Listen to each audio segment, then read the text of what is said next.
The streets of Kinshasa, the capital of the Democratic Republic of Congo, were ablaze with anger and frustration. Protesters, fueled by rising tensions in the east, targeted the embassies of several nations. France, Belgium, Rwanda, Uganda, Kenya, and even the United States found themselves caught in the crossfire of a conflict not their own. The immediate trigger? The M23 rebel group, a persistent thorn in the side of the DRC, had launched a new offensive. At the heart of the protesters' grievances lay a deep-seated suspicion that Rwanda, their neighbor to the east, was backing the M23.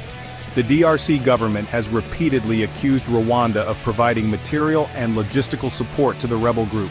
Rwanda, for its part, vehemently denies these accusations. But for the people on the streets of Kinshasa, the denials rang hollow.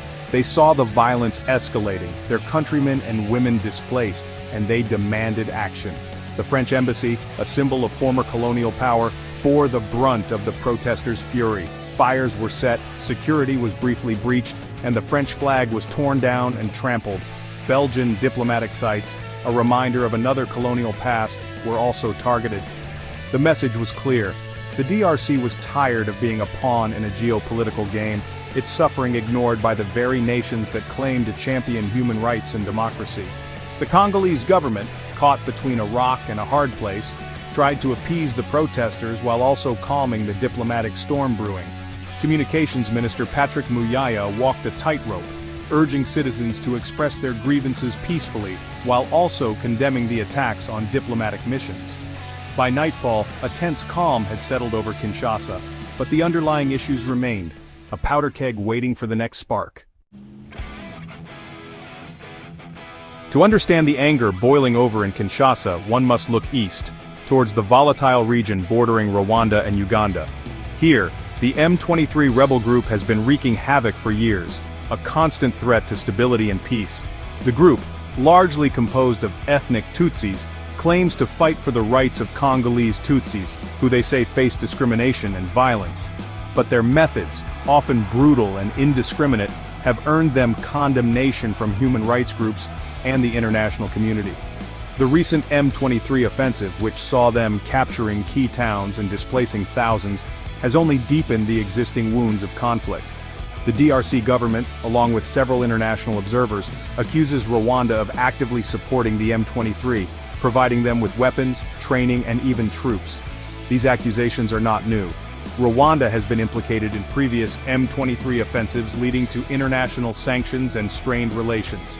Rwanda, however, staunchly denies any involvement in the current conflict. They claim that the DRC government is using the M23 as a scapegoat, deflecting blame from their own failures to address the root causes of the conflict. They point to the presence of other armed groups in the region, some allegedly supported by the DRC government, as evidence of a complex web of alliances and betrayals. Caught in the middle of this blame game are the civilians of eastern DRC, living in a perpetual state of fear and uncertainty. The M23, despite their claims of protecting Tutsis, have been accused of horrific human rights abuses.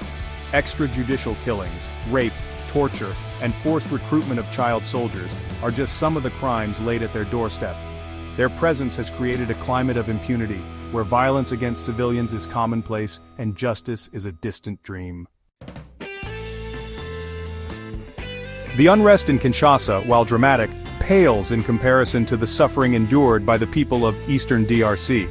For them, the M23's resurgence is not just a news headline, it's a living nightmare.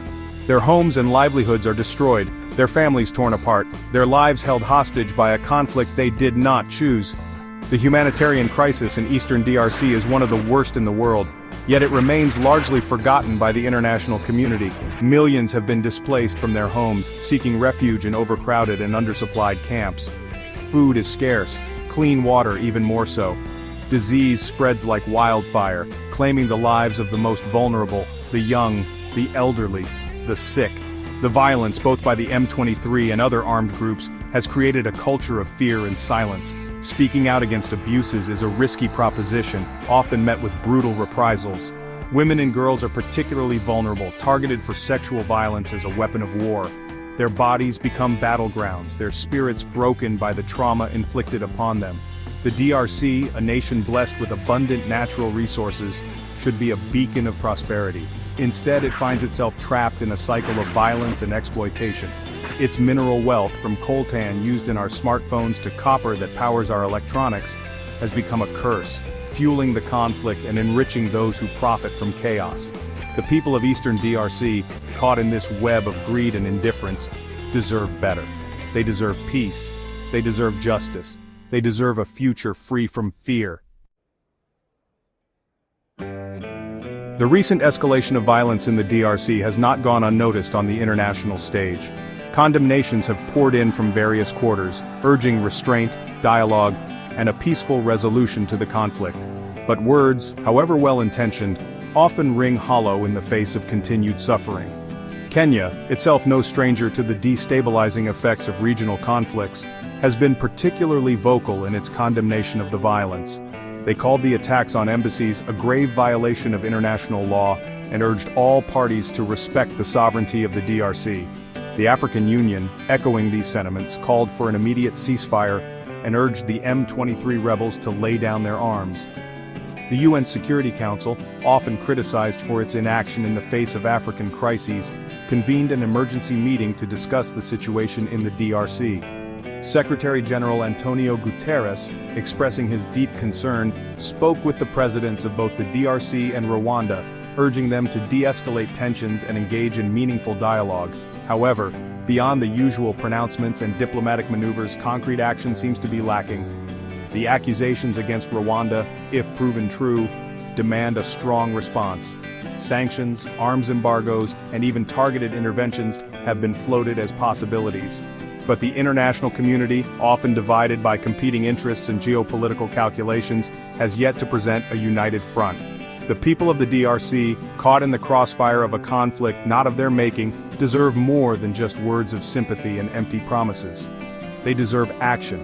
They deserve justice. They deserve a future where peace is not a distant dream, but a lived reality. The world is watching, and history will judge us all by how we respond to this crisis.